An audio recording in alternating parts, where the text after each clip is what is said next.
আমার বাচ্চা মগু আমার সেই বিয়ে স্বামী ২০ পরে ব্যবসায়ী, হোক, তেও মঞ্চে একদিন ব্যবসায়ী, পরে হোক, সেটা সেই দেশের মগু আফা। সরকারের কিছু সে আসে যায় না। ব্যবসা এবং টাকা পয়সা যদিও ছাড়া আমার আসলে সে বাচ্চা কিছু আমার চেনে না, বিয়ের কিছু ১.৫ বোঝে বছর না। পরে হইছে। পৃথিবীতে বেঁচে থাকতে হলে শুধু টাকাই দরকার, সে সেটাই বোঝে। দেখুন সে এখন বলতেছে কি, যে তার বিয়ের ১৩ মাস, সরি ১৩ দিন পর নাকি বাচ্চা হয়েছে।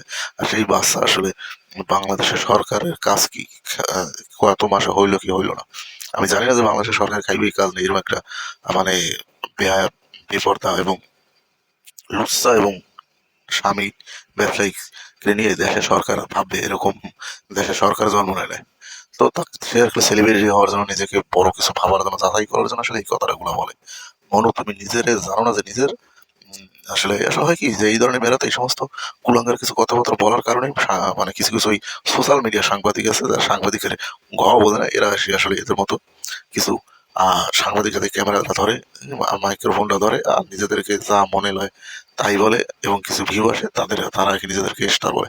আসলে মনে তুমি যখন ব্যবসায়িক, টাকা ছাড়া কিছু বোঝো না, এবং স্বামীরা মরতে পারে নাই, এবং এর ভিতর তোমার দেশের বাইরের হাজবেন্ড ম্যানেজ করা হয়ে গেছিল, তুমি যে কোন প্রকৃতির লোক সেটা আসলে সবাই জানে। অর্থাৎ নিজেকে যাচাই করার জন্য, আসলে এত মিথ্যা কথা বলার আসলে দরকার না। যাই হোক বন্ধুরা, সবাই ভালো থাকুন। ভিডিওটা ভালো লাগলে একটু কমেন্ট করে জানিয়ে দেবেন।